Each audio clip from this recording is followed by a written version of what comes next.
Okay, Gareth just mentioned there about the charity, and what we do is we spend a lot of our time talking to people about what's going on for them, and we very much focus on early intervention and prevention work because we know that understanding a little bit about what might go on for you when you're feeling stressed, when you're starting to struggle perhaps with poor mental health at those very early stages, if you have the right sort of strategies to enable you to cope and manage, then you have a much better chance of success of moving yourself back into feeling well and able to cope with the world.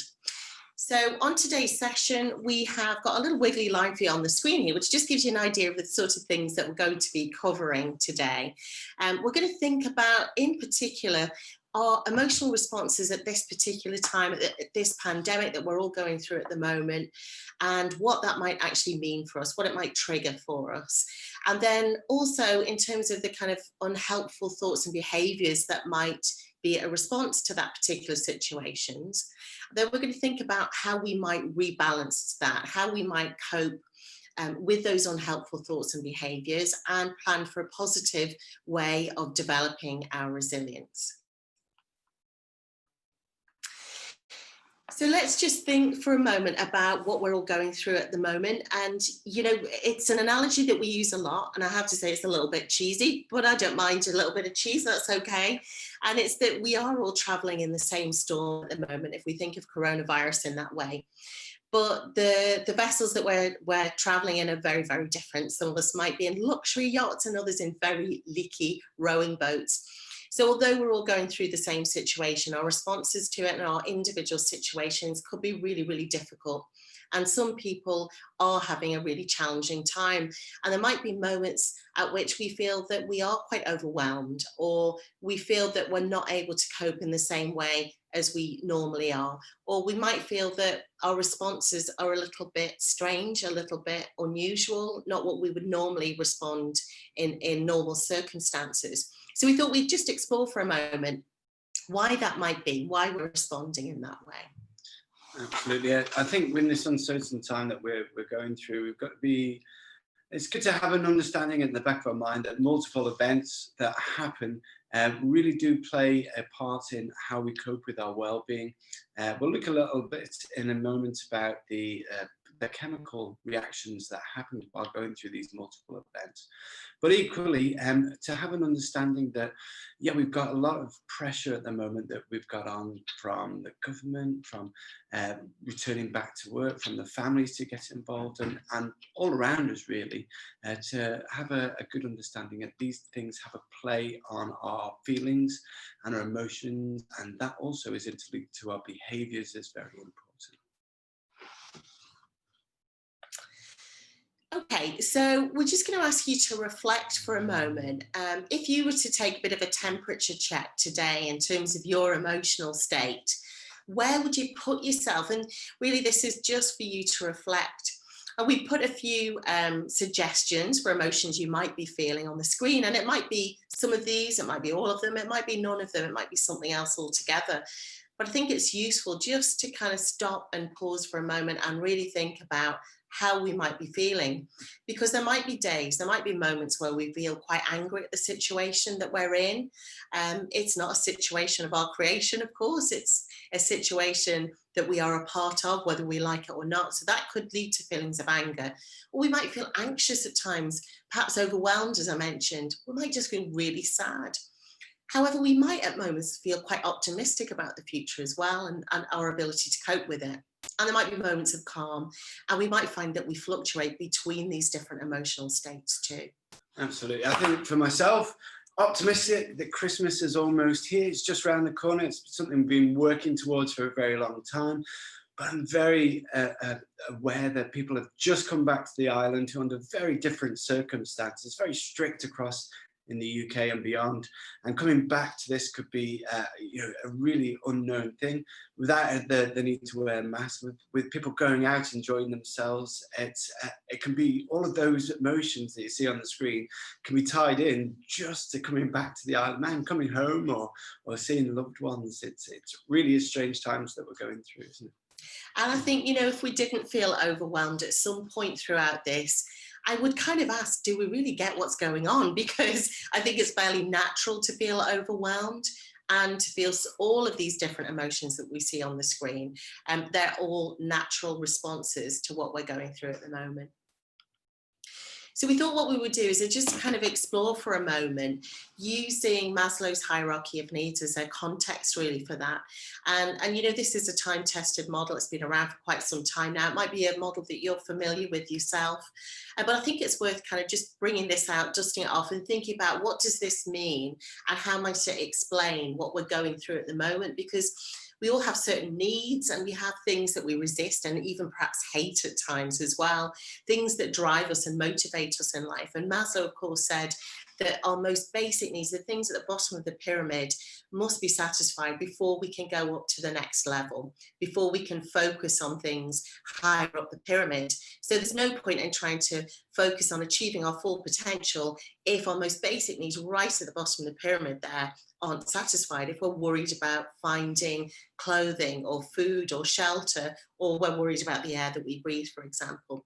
So he said we need to look after those lower level needs in order to reach the top of that pyramid.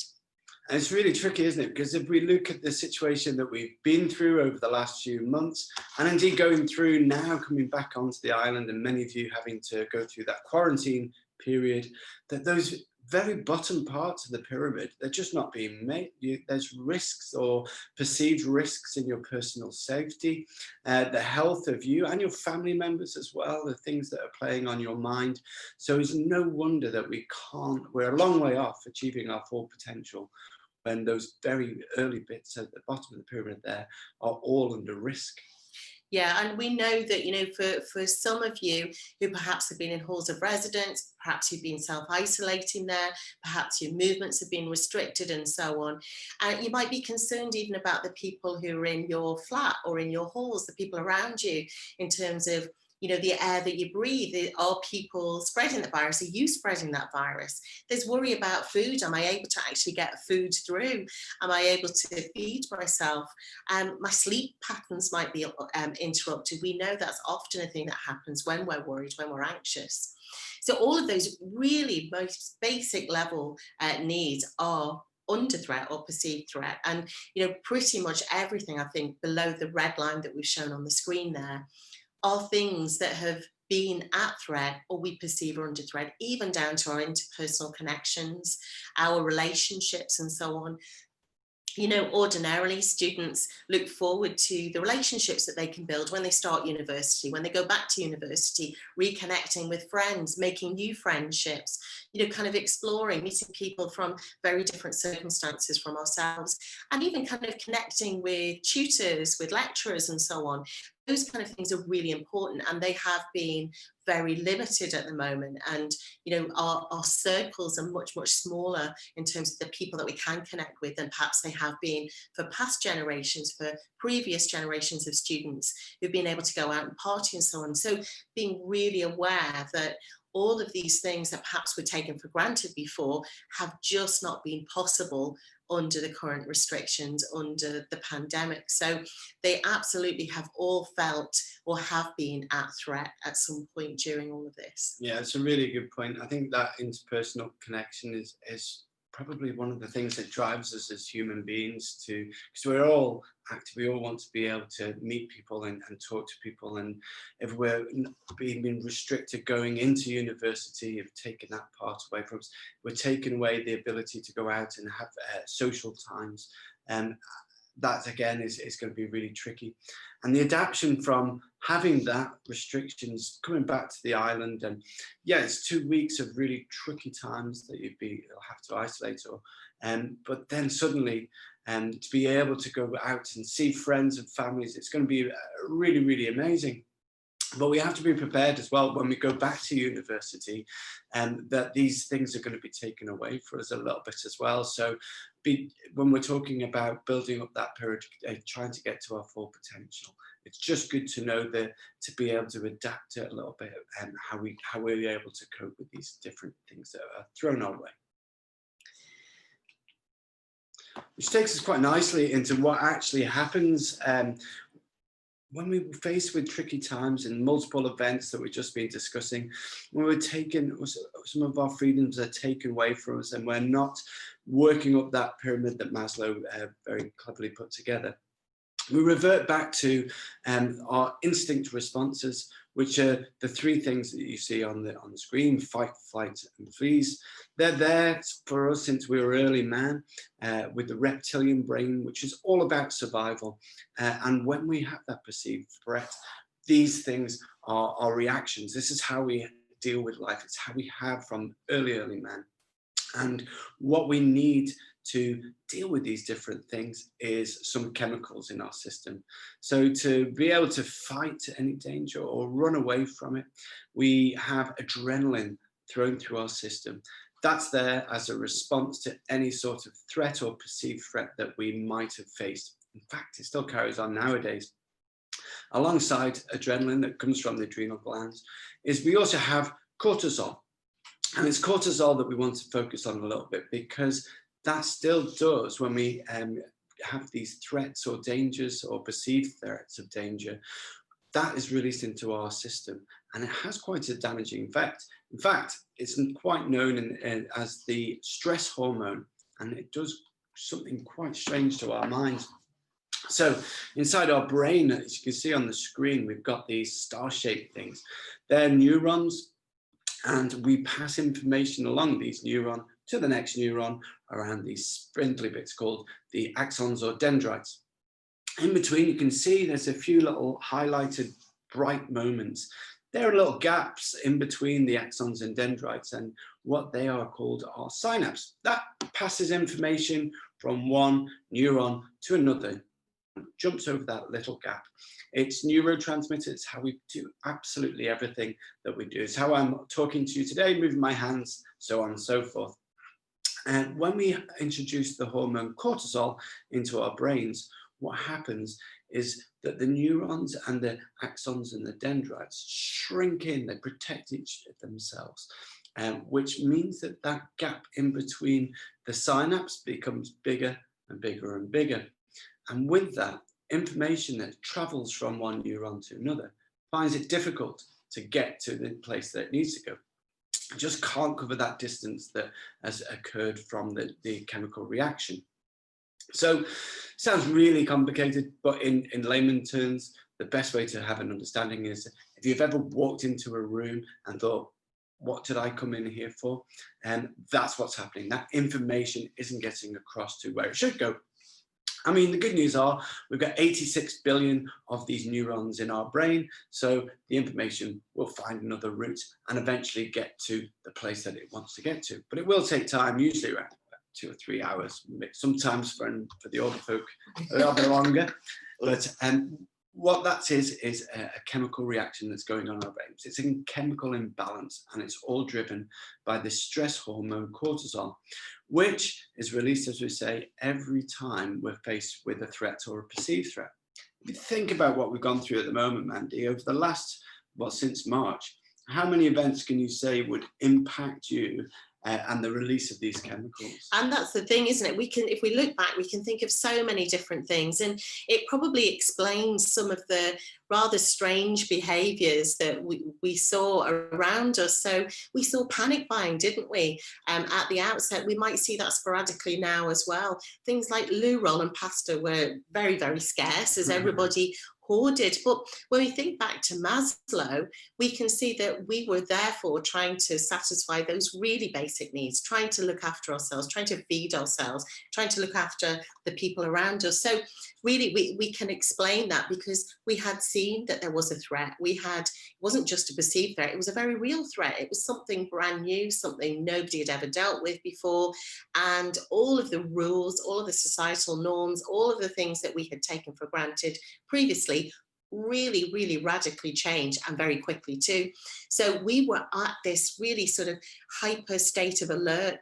We were on the lookout for other threats because we knew there was a threat out there. We didn't quite know what was going to happen. There was lots of change that was coming very, very quickly. These multiple events that Gareth was talking about were happening one after the other as we were asked to change the way that we behaved, our rules, the people that we saw. So all of these things really did produce a constant flow almost of this stress hormone as we were kind of under this state of alert, under this state of the fight, flight, freeze response, as we struggled to kind of make sense of what was going on around us. And, part of that then feeds into the story that we all tell ourselves, because we are sort of responding, if you like, to the situations that we saw ourselves in, to the relationships around us, and everything that was changing so very quickly. And, in a way, we could consider ourselves to be the authors of our own story. And in that story, we can paint ourselves as the victim, we could paint ourselves as a hero. And sometimes we can just paint ourselves as the person who's just about getting through, who's making it through and coping and managing, and not much more. So what we would like you to do is just kind of reflect on what you think the story is that you're telling yourself at the moment. Perhaps you feel that you are a victim of a situation that isn't of your own making, of circumstances like having to isolate, of being restricted in travel, of perhaps not being able to connect with loved ones. Is that making you feel as if you're a victim of those circumstances?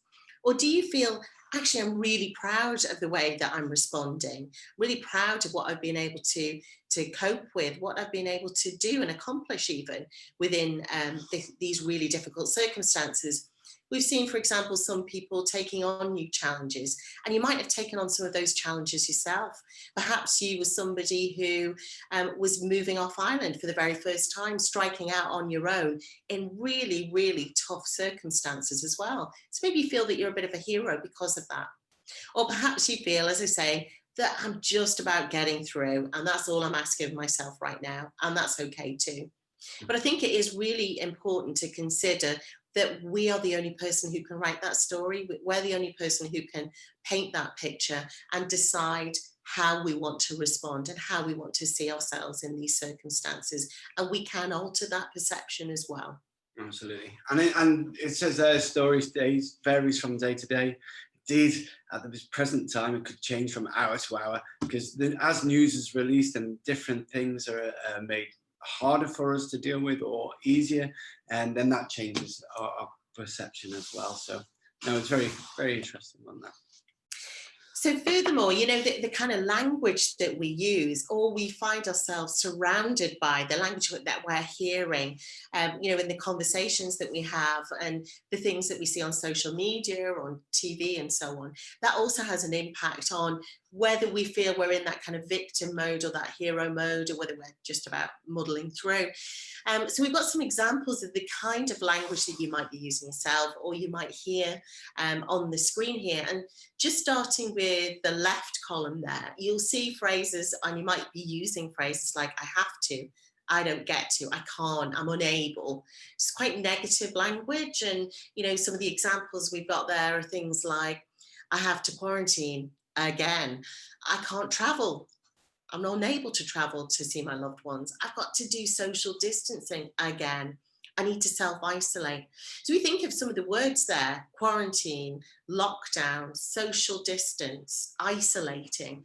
It's really quite triggering language. What does it bring to mind for you? Yeah, it just reminds me of like going to prison or something like that. Yeah. It really is restricting yourself, taking away all of the things. And I suppose these are the things that we're seeing in the news all the time. This is the words and the phrases that people are using. And so it's no wonder that it's going to feel as if people are just losing their freedom. And again, going back to Maslow, those bottom things are under threat. It absolutely is. And again, all of this type of words that are being used are going to trigger that fight, flight, freeze response, that chemical, the hormone that we were talking about, cortisol as well.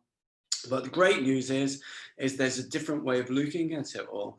We do quite a lot of cognitive behavioral therapy within our centre, and this is what they would say: having a look at the way that you look at, you talk about different situations can change your behaviors as well.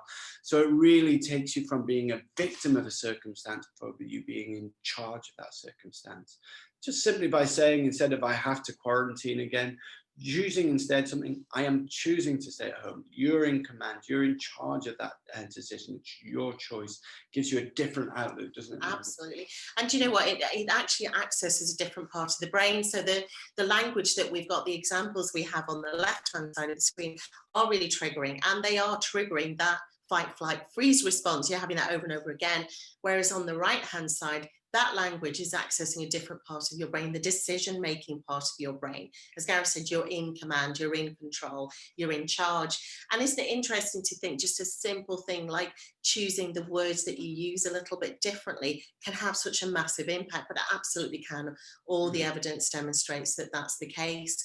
So it's thinking very carefully about the language that you use, because whatever you're using and what you're used to using, and also the language that you hear in conversation, is just being aware of that, being conscious of the language that you use, and perhaps trying to make some little changes in terms of the words that you use. Yeah, and it's also tricky, I suppose, if you're talking to people who still across the waters. You've all got friends that you have met over there who are going to be going through a very different Christmas than you do. So choosing your language that when you're talking to them as well can obviously have a huge effect on their well-being. So it's good things just to have in the back of your mind. So what we're saying in terms of, the way that we approach things, and not just the language we use, but the habits and routines that we develop, also can feed into this idea of whether we're feeding the beast or feeding the hero side of things. And by the beast, we mean those instinctive responses. Are we doing things? Are we building up kind of patterns of behavior that feed that side of our nature? Are we feeding the hero side of the nature? So even things like social media consumption. So what is it that we choose to engage with on social media? Because if we are seeing repetitions of the same type of story, and the kind of language perhaps that Gareth just talked about there as well might feed into that. It could be conspiracy theories. We know there's hundreds of those online, and they're growing day by day. So if we're seeing lots and lots of that, which side do you think of your nature you're feeding there? Is that going to be the triggering side, or is that actually going to enhance your well-being? So really thinking about the choices that we make in lots and lots of different senses. And that is also in terms of how we choose to spend our time as well. So am I spending my time in a way that's going to feed my well-being, it's going to enhance my well-being, or am I spending my time doing things that are actually quite destructive or negative or have a bad impact on my well-being? Absolutely. I think when we talk about social media as well, it's important to consider what's been shared or who you're sharing things with as well. And fear of missing out is going to be a huge thing this year, with people facing very different lockdown restrictions and ability to get involved with different people who are able to be with their family where others can't be with their family. And so, yeah, what I would say is that if you're one of the people who are under restrictions and aren't able to see their family members, it'd be really try not to look too much at other people's social media and think that everything's glowing and glossy, because in reality that can't be true.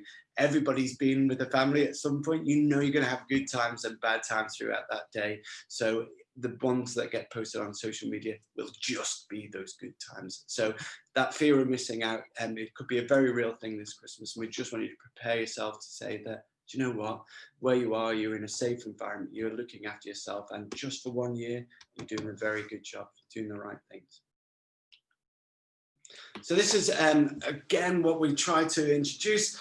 We looked at the fight, flight, freeze response, and we talked about how that's been with us since early man. We talked about the reptilian brain and how that chemical reaction is there, just all about survival, how we get it through. However, we have evolved since that time, and with it we've introduced feelings, emotions and understandings. And this is really important, this model that we've got on the screen. Jay Gross put it together, emotional self-regulation. And what it tries to do is break down how we've evolved and how we're able to handle different things a little bit better because of that evolution. Whereas traditionally, we went from a situation to a response, which triggered that fight, fight, freeze response, triggered those chemicals. So if we had that threat of danger, we'd be able to react instantaneously. Over the years, we've been able to say, actually, do you know what? That's great in some circumstances, but in other circumstances, that's not the best thing to do. The middle two bits are probably the most important.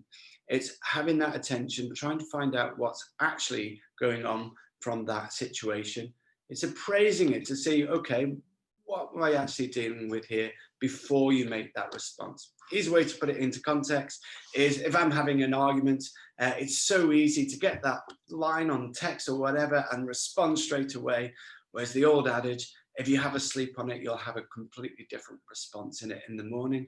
It's very true, isn't it? Yeah, definitely. And, you know, sometimes it doesn't have to be sleeping on it overnight. It could just be a momentary pause, just taking a breath for a moment, literally, before you respond, and just kind of considering, okay, am I really assessing that situation in the right way? Am I seeing it through the lens of what I'm dealing with at the moment? Am I reacting to that in a way that's going to be helpful for me, or is it going to be a harmful response that I come out with? So it is really just pausing for that moment. Not always easy to do, of course it isn't, and it does require a bit of practice. But I think just being aware of our reactions and how we're responding to things is so important. And actually, if we do that, if we take that moment to take that deep breath, it can have such a different outcome for us.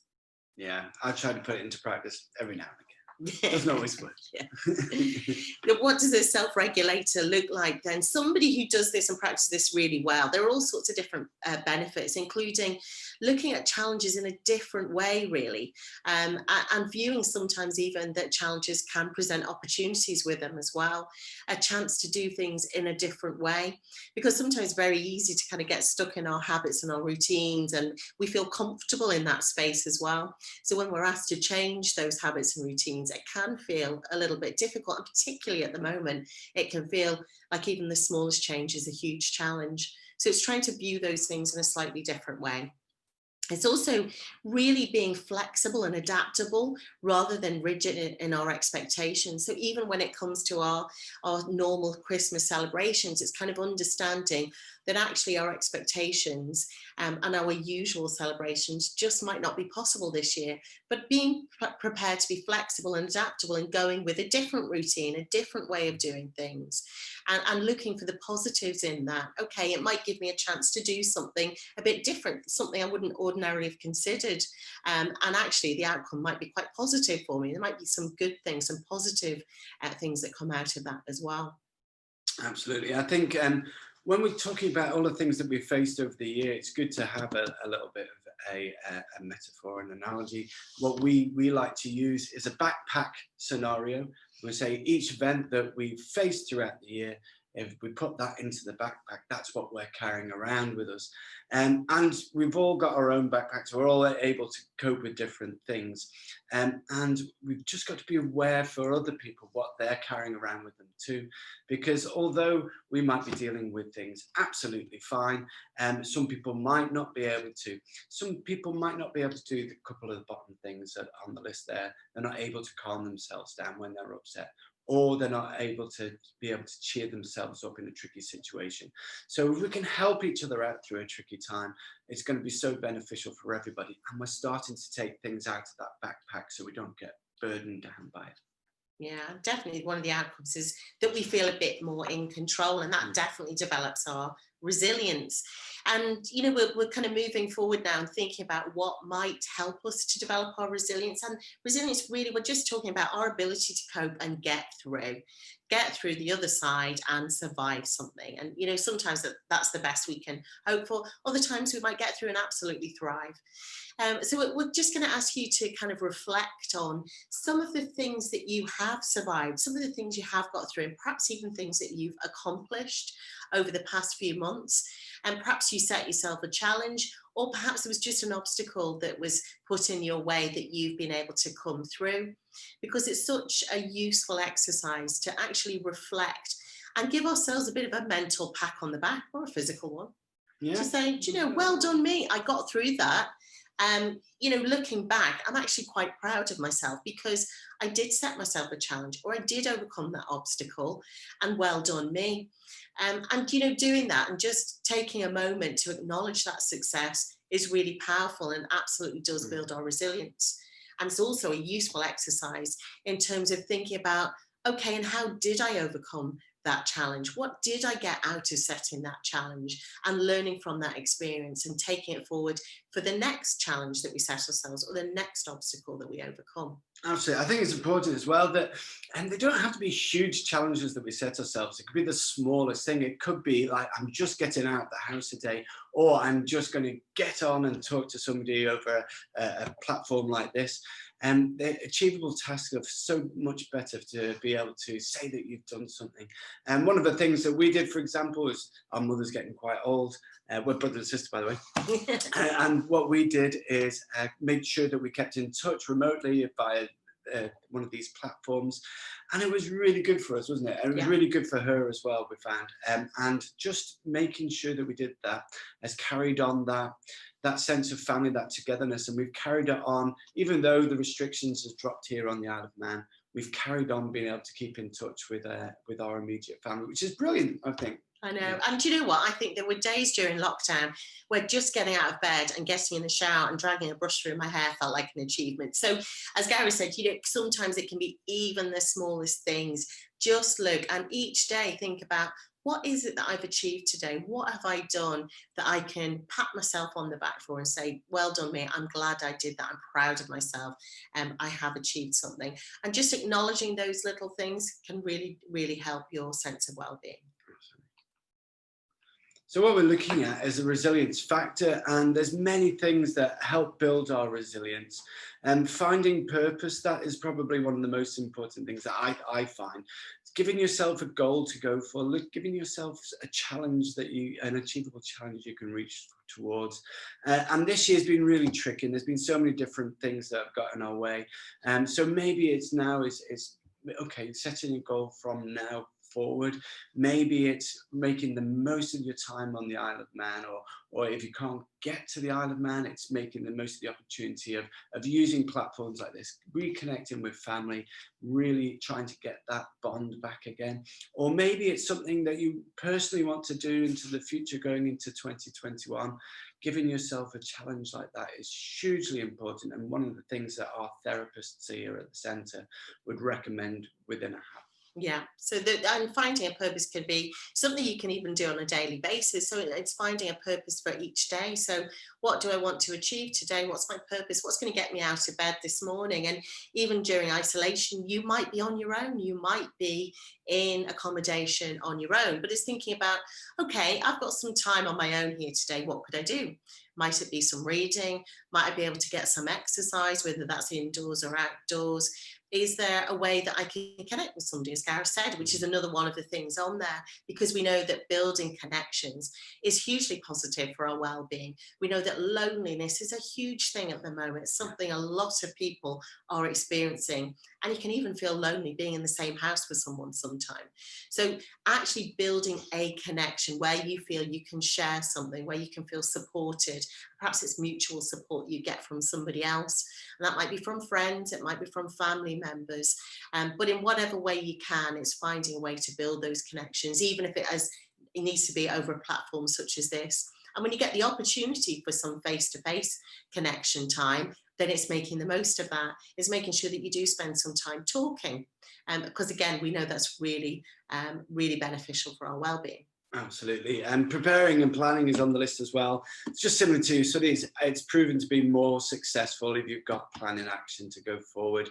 And so, yeah, writing things down, journaling is also really good for your wellness and your well-being. So, it's a good practice, and we know that you're more likely to engage with something if you've actually committed to it by writing it down. But building wellness is not all about just things in the future. It's things that we can be doing now as well. We can build up resilience factors, for example, by looking after certain things like our diet, our exercise, and our social interaction, isn't it? It is really putting ourselves in the best possible position to really feel as if we can fight this thing on all fronts, not just physically, but looking after our mental health as well. And part of that is really kind of feeling that we can regain that sense of control. That sense of control can come in so many different ways. And what we've done is we've brought here a model for you, which was actually put together by Stephen Covey in a book called 7 Habits of Highly Effective People. So feel free to dig that one out if you like. That was all about business, but this is very much rooted in cognitive behavioral therapy. And the concept is really just to get us to reframe and to look at something in a slightly different way than we would ordinarily. And in this, we have 3 circles that represent what's really going on for us in life, the things that we are having to deal with. Starting with an outer circle, a middle one, which is influence, and then the one right in the center there, which is about control. And really, all the things that are going on around us could be placed at some point on this model. And we've got a few examples of the kind of things that might be going on around you on the screen there. We're going to break this down, and starting with the outer circle. So these are things which absolutely concern us, but over which we have no direct control. So the kind of things that you might put in there are COVID-19. So the disease itself is something over which we personally have no direct control. So unless you're somebody who's very highly trained as a specialist and knows how to cure that disease, great if you are, but I doubt whether any of us on this call are, that we don't actually have direct control, just in the same way that we don't have direct control over the weather, the price of petrol, the traffic that we're trying to fight on the way to our travels or on the way to university or to the shops or wherever we might be going. And nor do we have direct control, in fact, over the actions of other people. So those are things that definitely concern us. They're in our sphere of concern, but they're not things that we have direct control over. So moving on to the next circle. So in this circle, we would put those things over which we don't have direct control, but we might have a degree of influence. So we put a couple of examples on the screen there.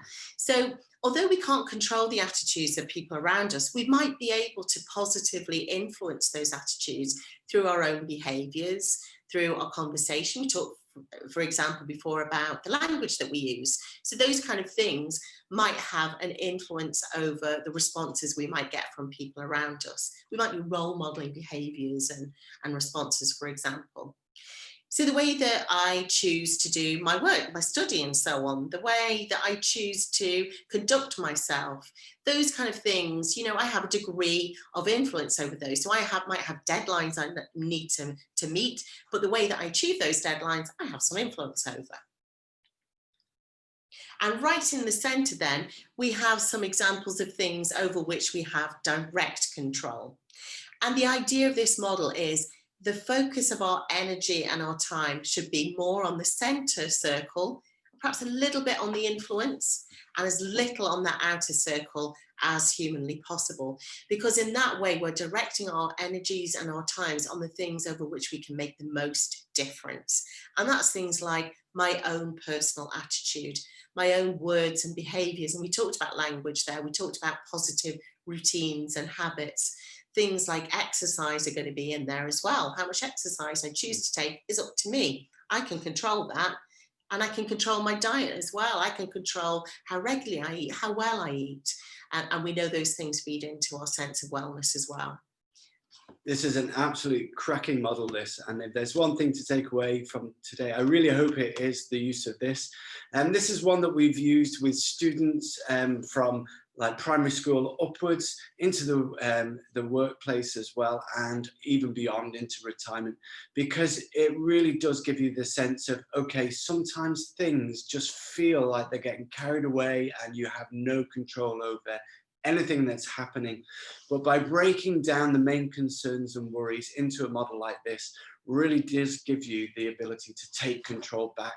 And once you have that control, you can change your behaviors about how things and your attitude towards things as well. And it's going to just be so beneficial to your well-being and through tricky times like we're going at the moment. And it also enables you to let go of those things that you might be spending a lot of time and energy focusing on. So, for example, you might be reading an awful lot or listening to an awful lot about COVID-19 and the restrictions, because sometimes we can feel, if I just get a bit more knowledge, if I just hear a little bit more, then I'm going to feel a bit more in control. When in actual fact, it's more likely that it's going to have the opposite effect. In fact, we can feel that information is starting to control us. It's triggering that response over and over and over again. So the more we're hearing about the restrictions, the more we're hearing about what's going on around us, the things that we can't do, then you can imagine that's not going to be a positive focus for our energy. Much better to focus on those things over which we have direct control. Absolutely. So we talked about the chemical cortisol, the stress hormone, and the damage that it does to our brains by stretching those axons and dendrites, and not be, so the information can't go from neuron to neuron. But the good news is there's some great chemicals that will start to do some of that repair work and also help boost our mood and make us feel better. And we've got 3 listed on the screen here that we feel are really accessible and are going to make a huge difference to you guys through this tricky time as well. So things that have been restricted while we've been under a lockdown or maybe quarantine: fresh air, sunshine on the Isle of Man. Okay, that's always going to be a little bit of an issue. But there are things that you can do to boost serotonin. You can talk about your relationships with loved ones, family members and friends as well. Keep in touch with that, because that gives you a boost of those good chemicals. Dopamine, like that's it, you get a double boost from diet. That really hits your serotonin and your dopamine. Excellent, really good way to make that feel good factor, and it's going to start doing some repair work as well. If you've got pets that you're coming back to, make sure you make the most of them. Get out, go for a walk with them, do a little bit of that workout with them, boost a little bit of endorphins as well. And what we're trying to do here is say that it's not all doom and gloom with that cortisol. There's some great chemicals that you can do naturally. You don't have to go and buy supplements. You can just get out there, go for a walk, look after yourself a little bit, enjoy yourself, go out for a laugh with friends when you're able to. And when there's no restrictions, it's really a good place to be at the Isle of Man at the moment, where we can go out to cafes, restaurants, pubs, all sorts of different things, and make the most of the opportunity that we have in a tricky time. And that's the kind of key, isn't it, really? It's when you get the opportunity to do some of these things, take that opportunity, make the most of it, and, you know, find a way to kind of plan some of this stuff into your day. So even if you aren't able to get outdoors, there are ways that you can get some of this in. You can listen to music, you can meditate, you can find a way to work out. Lots and lots of videos, of course, as we know, on YouTube and so on. Lots of free things out there that can enable us to do that. As Gareth said, find a way to have a laugh as well. Watch a funny program, listen to a funny podcast, have a chat with friends, somebody who know you always have a giggle with, because those things will absolutely boost our sense of well-being. So we want you to reflect really on what you're currently doing. So if we're to kind of take back some control, if we're to really actively think about boosting our well-being, developing our resilience, it's worthwhile thinking what you're currently doing. So do you think you have enough in place at the moment to support that well-being? Are there other things that you could build into your day? Are there things, routines and habits that you could alter, you could change, or new things that you could try?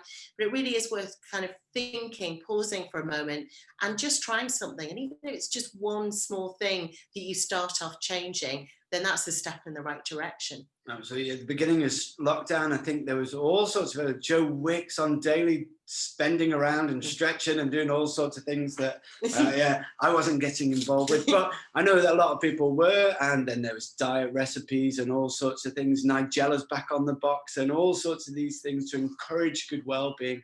So if you are following these things, if you are getting involved, it's just good practice not to stop now that everything is sort of back to normal on the Isle of Man, but to carry those good habits through. And because if they were working then, it'll certainly benefit you going forward as well. So that's what we wanted to cover for you today. It was really just a whistle-stop tour to kind of explore some of those responses that we might have all been feeling, that we probably still are feeling, and we may feel for a while longer yet, but to kind of understand why we're feeling that way, to recognize and deal with those unhelpful thoughts and behaviors, and start to think about some positive things that we could build into our routines and our habits that will really help us regain that balance and build our resilience. Absolutely. And I know that there was a couple of questions thrown out to the group. And we absolutely do have lots of resources here available at iListen on journaling and all sorts of different things, diet, exercise, and the benefits of doing things. And there's various things that we have available on our YouTube platform as well, done by our therapists and listeners here at the centre that can help you just do little things to help your well-being. And that's found via iListen on YouTube. But also, if you have any questions, please use that email address that we have on the screen there, learning@ilisten.im, and I will be able to send through resources and all sorts of things that will be able to help you through a tricky time.